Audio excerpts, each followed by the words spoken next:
بسم اللہ الرحمن الرحیم۔ السلام علیکم ڈیئر اسٹوڈنٹس، امید ہے آپ سب خیریت سے ہوں گے اور اللہ تعالیٰ کی دی ہوئی نعمتوں کو سے لطف اندوز ہو رہے ہوں گے اور اللہ تعالیٰ کا بھی شکر ادا کر رہے ہوں گے۔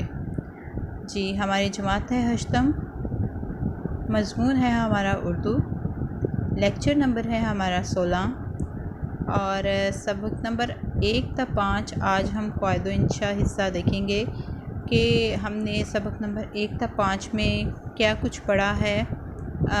اس میں جو ہم نے قواعد و انشاء حصہ پڑھا ہے وہ کیا کچھ تھا، اس کی ہم دہرائی کریں گے، کیونکہ گرامر ہی سے آپ کی جو ہے اردو بہترین ہو سکتی ہے، اچھی ہو سکتی ہے اور آپ خود لکھنے کے قابل بھی ہو سکتے ہیں۔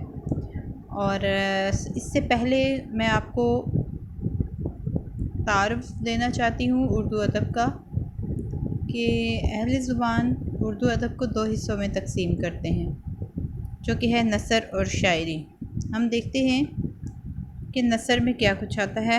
جب بھی ہم اپنی کتاب شروع کرتے ہیں اس سے پہلے ہم کرتے ہیں، لیکن آج دہرائی کے طور پہ ہم یہ چیزیں دہرائیں گے کہ نثر میں کیا کچھ آتا ہے۔ نثر میں ہے مضمون، کہانی، درخواست، ڈرامہ، افسانہ، خط، آپ بیتی، مکالمہ وغیرہ، یہ نثر میں آتا ہے سب کچھ۔ اور جو ہمارے مضامین ہیں، سبق اسباق ہیں، کہانیاں، درخواستیں ہیں، آپ بیتیاں وغیرہ ہیں، وہ سب جو ہے وہ نثر حصے میں آتی ہیں۔ جبکہ شاعری میں حمد، نعت، نظم، گیت، غزل، قصیدہ، مرثیہ۔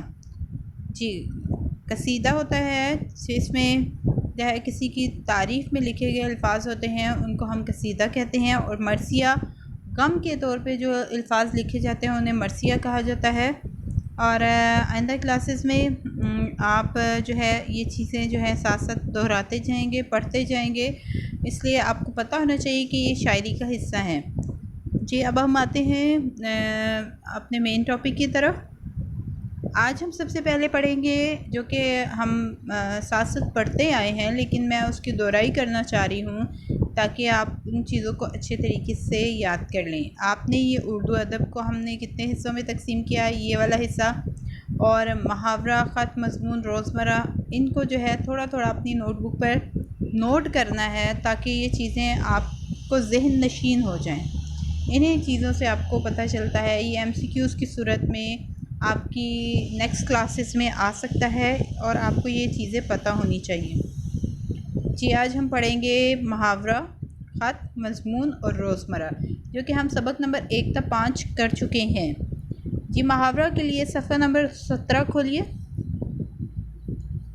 جیسے کہ آپ دیکھ رہے ہوں گے لیکچر میں بھی بتایا گیا ہے، اور صفحہ نمبر 17 پہ آپ کو بتایا گیا ہے کہ محاورے کے لغوی معنی گفتگو اور بات چیت یہ ہیں۔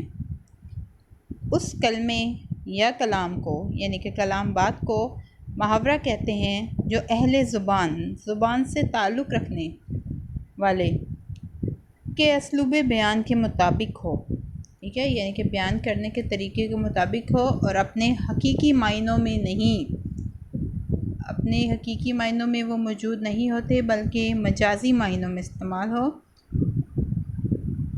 محاورہ ہمیشہ 2 یا 2 سے زائد الفاظ سے مل کر بنتا ہے۔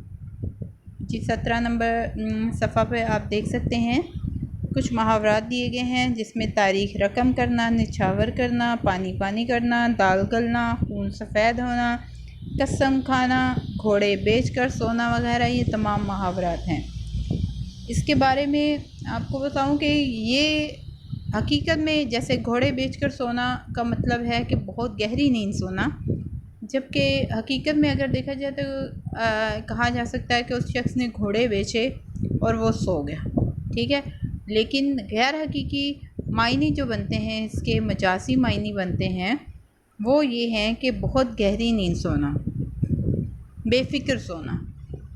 تو اس لیے جو محاورہ ہوتا ہے وہ اپنی حقیقی معنوں میں استعمال نہیں ہوتا، بلکہ اس کے پیچھے جو معنی ہوتے ہیں ان میں وہ استعمال ہوتا ہے، وہ اس کے مجازی معنی کہلاتے ہیں، ٹھیک ہے۔ جیسے شرم سے پانی پانی ہونا، اور عزت خاک میں ملنا، عید کا چاند ہو جانا، یہ تمام چیزیں، یہ تمام محاورات ہیں۔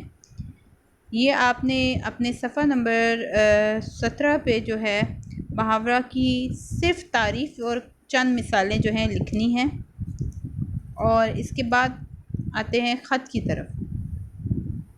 یہاں پہ بھی آپ نے دیکھیں کہ خط جو ہے میں نے آپ کو بتایا تھا صفحہ نمبر 18 پہ دیکھیے، خط جو ہے اس کو ہم مکتوب بھی کہتے ہیں، اور نثر کی قسم ہے، جیسے کہ ابھی ہم تھوڑی دیر پہلے بات کر چکے ہیں۔ خط کو عادی ملاقات کہا جاتا ہے، کیونکہ خط کسی کے ساتھ رابطے کا، اس کے حال احوال جاننے کا، اس کے دلی جذبات کے جاننے کا ایک بہترین ذریعہ ہے، اور لکھنے والا، خط لکھنے والا مکتوب نگار کہلاتا ہے، اور جس کو خط لکھا جاتا ہے مکتوب علیہ کہلاتا ہے۔ اور اس کے بعد خط میں غیر ضروری جو ہے وہ الفاظ، غیر ضروری باتیں لکھنے سے گریز کرنا چاہیے، تاکہ خط جو ہے وہ سادہ رہے اور اس کی تحریر جو ہے وہ سادہ رہے، آگے پڑھنے والے کو سمجھ آئے۔ اس کے بعد ہم خط کو 6 حصوں میں تقسیم کرتے ہیں، اور پہلا ہے لکھنے کا مقام اور تاریخ، دوسرا ہے القاب و آداب، تیسرا ہے خط کا مضمون، چوتھا ہے اختتام، پانچواں حصہ ہے مکتوب نگار یعنی کہ خط لکھنے والا، مکتوب نگار کا نام، اور چھٹا ہے مکتوب نگار کا پتہ۔ اب اس میں آپ نے کیا کرنا ہے کہ خط کا معنی، یعنی کہ پہلی لائن میں جیسے کہ نثر کی اقسام میں سے ایک اہم قسم خط ہے، اور اس کو عادی ملاقات کہا جاتا ہے، اور اس کے بعد خط کے حصے 6 ہیں، ان کو آپ نے اپنی نوٹ بک پر لکھنا ہے۔ اب آگے آ جائیے صفحہ نمبر 26 پہ۔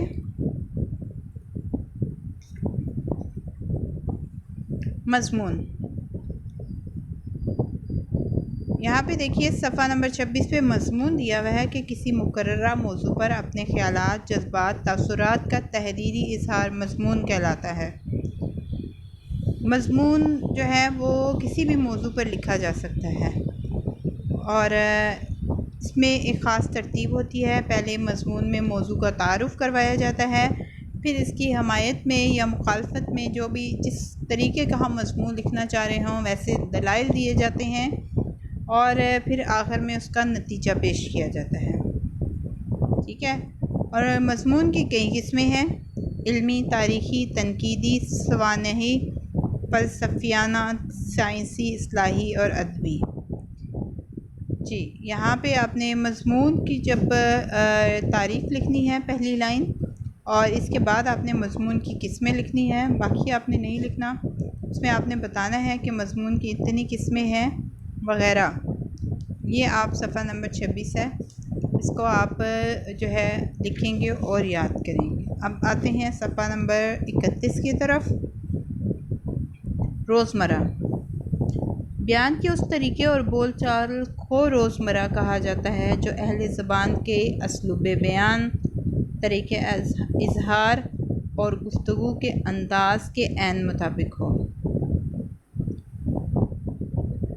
یہ اس کی تعریف ہے، اور جیسے کہ میں آپ کو سبق میں بھی بتا چکی ہوں کہ اہل زبان جو ہے ایک طویل عرصے سے زبان کو لکھنے، پڑھنے اور بولنے کے لیے استعمال کر رہے ہیں، اس لیے ان کا پڑھا لکھا اور بولا جو ہے وہ درست تصور کیا جاتا ہے، اور اس کے لحاظ سے ہی ہم اپنی اردو کو درست کرتے ہیں۔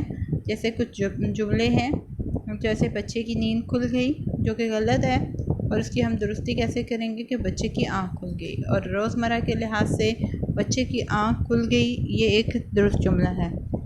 جی کلاس، آپ نے محاورہ، خط، مضمون اور روزمرہ کی جو ہے تعریفیں اور کچھ مثالیں جو ہیں آپ نے لکھنی ہیں اپنی کتاب میں، اور ان کو یاد کرنا ہے۔ خط کے حصے آپ نے لکھنے ہیں، مضمون کی اقسام لکھنی ہے، روزمرہ ہے اس کی ایک مثال آپ نے دینی ہے، اور اس کام کو آپ نے اچھے طریقے سے یاد کرنا ہے۔ اگر آپ کو پھر بھی اس میں سے کچھ سمجھ نہیں آتا، اور یہ اردو ادب اس کو جو 2 حصوں میں ہم نے تقسیم کیا ہے، اس کو بھی اپنی نوٹ بک پر نوٹ کریں، یہ آئندہ آپ کے کام آئے گا۔